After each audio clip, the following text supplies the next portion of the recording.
Hello student, welcome to MSc chem classes. तो इस class में हम करेंगे integrated rate law for first order reaction. ठीक है, तो फर्स्ट ऑर्डर रिएक्शन कौन सी होती है, हमें पता है कि जो फर्स्ट ऑर्डर रिएक्शन होती है उनके लिए रेट किसके ऊपर डिपेंड करता है, रेट ऑफ रिएक्टेंट के ऊपर डिपेंड करता है।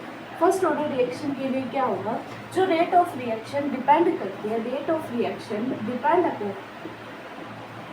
Reaction depend upon concentration of reactant, depend upon concentration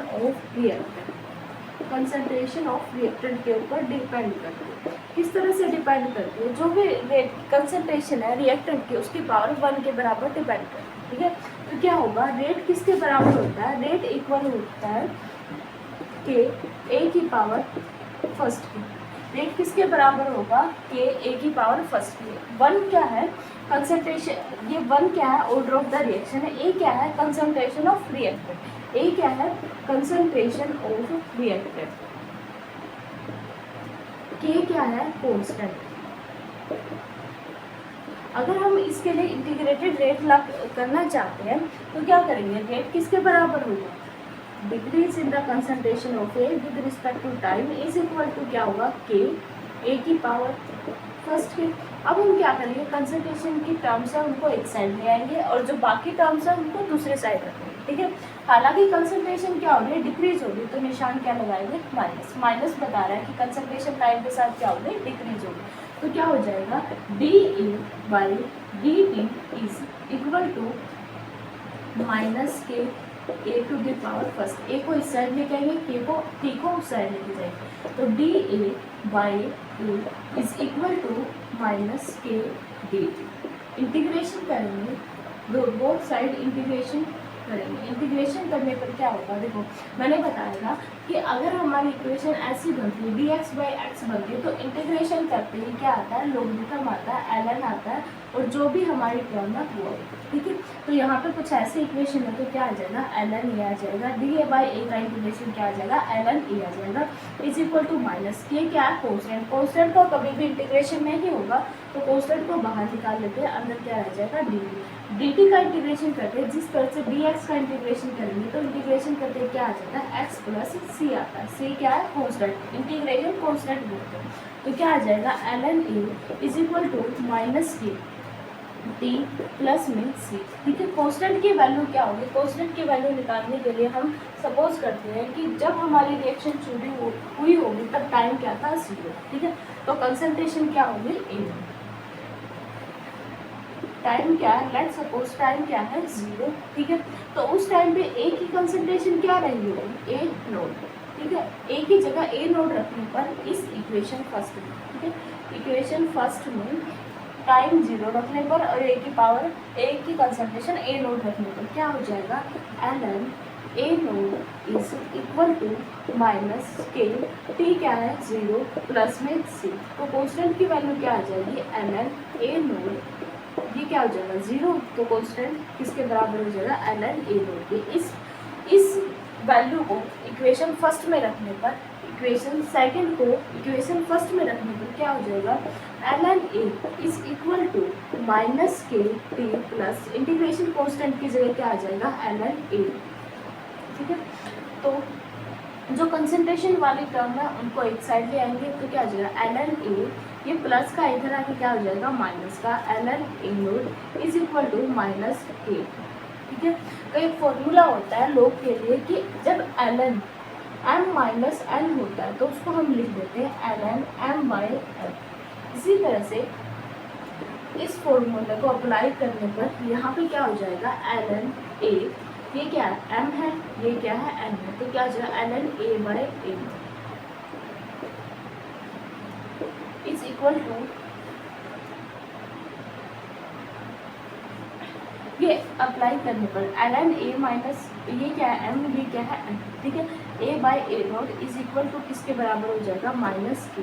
ठीक है, माइनस का निशान हटाने के लिए हम इस साइड माइनस लेंगे, माइनस कॉमन लेने पर ये प्लस हो जाएगा, माइनस। इस इक्वेशन को पलटेंगे तो माइनस हट जाएगा, क्या आ जाएगा, L N A node by A is equal to K. ठीक है। इसको एलन को जब लॉग में चेंज करते हैं, एलन की वैल्यू बहुत हायर होती है तो कैलकुलेशन में दिक्कत आती है, तो इसलिए एलन को हम चेंज करते हैं लॉगरिथम में। जब एलन को लॉगरिथम में चेंज किया जाता है तो मल्टीप्लाई करते हैं 2.303 से, तो एलन को जब लॉग में चेंज करेंगे तो मल्टीप्लाई करेंगे 2.303 ठीक है। एलन किसके बराबर होता है, 2.303 लॉग के बराबर होता है। अब हम चेंज क्यों करते हैं वो मैंने बताया, चेंज इसलिए करते हैं क्योंकि एलन की पावर बहुत हायर होती है तो कैलकुलेशन में हमें दिक्कत आती है, तो इसलिए हम एलन को लॉग में चेंज कर देते हैं। तो ये वैल्यू यहाँ पे एलन को लॉग में चेंज करने पर क्या हो जाएगा, ये रब कर देती हूँ।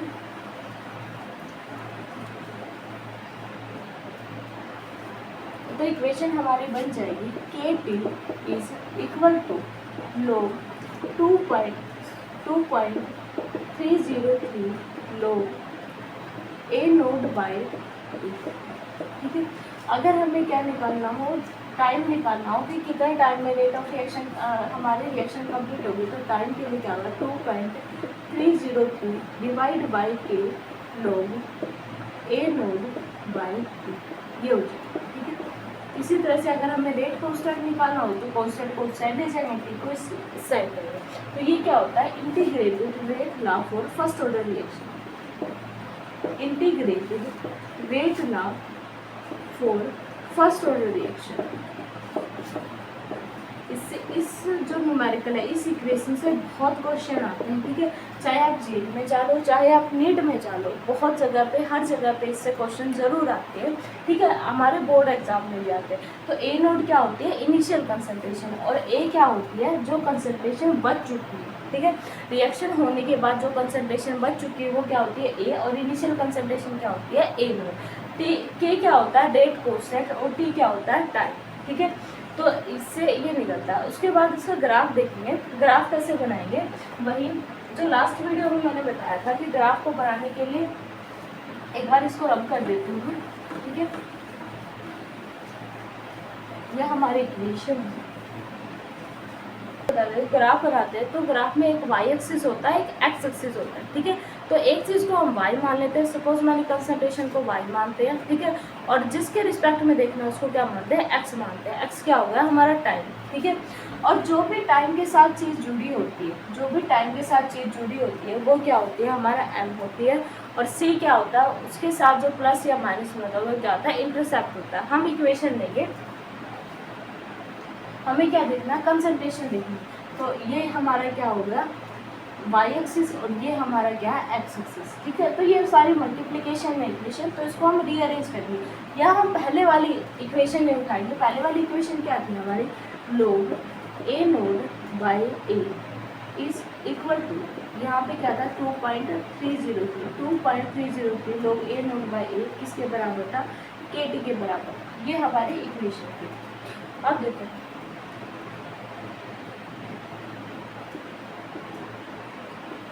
इससे पहले हमारी इक्वेशन क्या थी, N N A is equal to minus K T plus में ए, ये हमारी इक्वेशन है, ठीक है। तो इसी से ग्राफ बनाएंगे, ये हमारा क्या होगा वाई एक्सिस, ठीक है।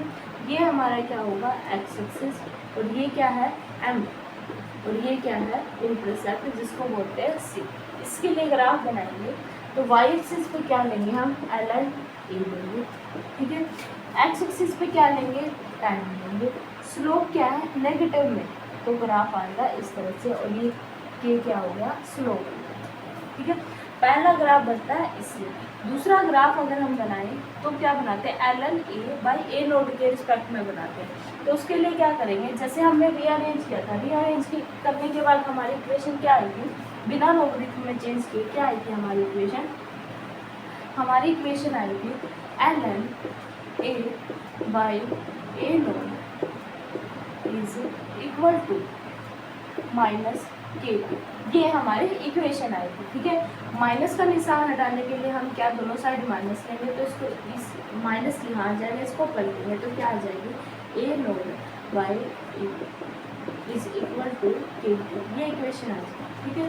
तो कंसंट्रेशन टर्म है ये कंसंट्रेशन को हम क्या लेते हैं वाई एक्सिस के ऊपर, टाइम को क्या लेंगे एक्स एक्सिस के ऊपर, एक्स के साथ जो जुड़ा होता है वो क्या होता है एम होता है, यानी कि स्लोप होता है। अब प्लस या माइनस में इसके साथ कुछ भी नहीं, यानी कि इंटरसेप्ट क्या है जीरो। इंटरसेप्ट अगर जीरो होता है तो हमारा ग्राफ शुरू होता है, जैसे ये ग्राफ है, ठीक है। यहाँ पे वाई एक्सिस क्या हम ऊपर क्या लेंगे L N A nought by A nought, ठीक है। एक्स एक्सिस के ऊपर क्या लेंगे टाइम लेंगे, ठीक है। इंटरसेप्ट क्या है जीरो। अगर इंटरसेप्ट जीरो होता है किसी भी इक्वेशन में, इंटरसेप्ट जीरो होगा तो ग्राफ शुरू होता है जीरो, ठीक है। स्लोप की वैल्यू क्या है पॉजिटिव, यानी कि के की वैल्यू क्या होगा ऊपर की तरफ ग्राफ आएगा इस तरह से, ठीक है। तो ये हमारा स्लोप है, स्लोप की वैल्यू क्या आ जाएगी के, ये प्राइम इस साइड इंक्रीज हो रहा है, कंसंट्रेशन इस साइड। तो इस फर्स्ट ऑर्डर रिएक्शन के लिए दो ग्राफ बनते हैं, पहला बनता है l N A node by a k और टी के रिस्पेक्ट में, और दूसरा बनता है एल एन ए का टी के रिस्पेक्ट में, ठीक है। तो यहाँ तक किसी को कोई दिक्कत हो, और हाँ ये जो इंटरसेप्ट है क्या आएगा हमारा ए नोड आ जाएगा। यहाँ तक किसी को कोई दिक्कत हो तो बता देना, ठीक है, कमेंट कर देना, मैं इसको दोबारा बता दूँगी, ठीक है। और कोई न्यूमेरिकल जो आपने किया हो, कभी सॉल्व किया हो इस ग्राफ से रिलेटेड, इस इक्वेशन से रिलेटेड, उसको कमेंट कर सकते हैं, मैं उसकी सॉल्यूशन आपको सॉल्यूशन वीडियो प्रोवाइड कर दूँगी। Thank you so much for watching.